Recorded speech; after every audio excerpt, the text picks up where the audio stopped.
At some point, you stopped asking for comfort before you were even old enough to spell the word.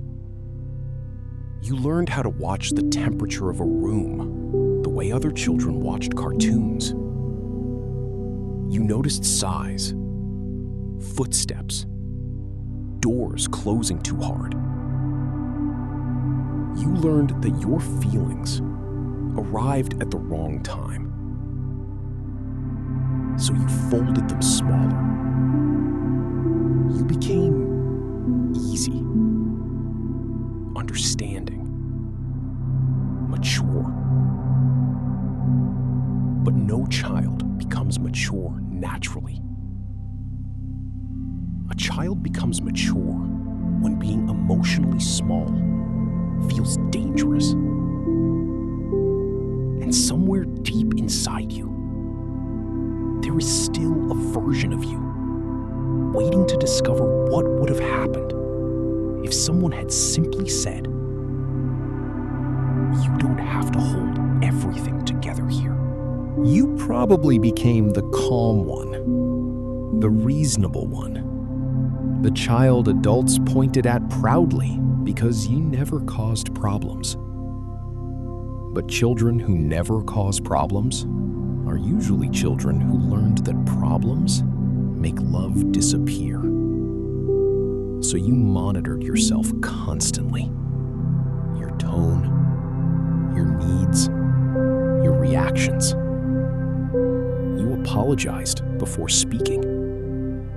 You rehearsed emotions privately before showing them publicly. You learned how to become emotionally convenient.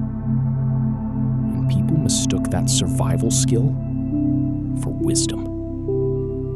But your nervous system was never relaxed. It was alert, always alert.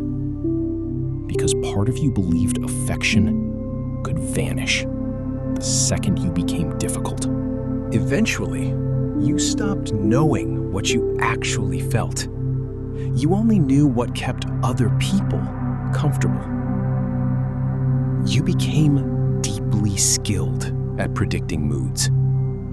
You could hear tension inside silence. You could sense disappointment before words appeared. And because of that, people started coming to you for emotional stability long before you had any of your own. You became the listener, the mediator, the safe one. But nobody noticed how exhausted you were becoming, because exhaustion looked normal on you. You wore it so early that it fused into your personality.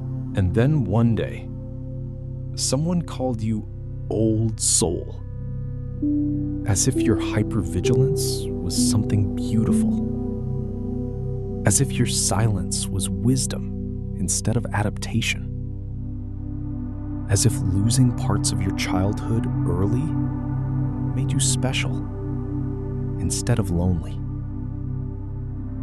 But loneliness shaped you carefully. It taught you to disappear inside usefulness, to earn closeness through emotional labor. But beneath all of it, there was never anything wrong with you.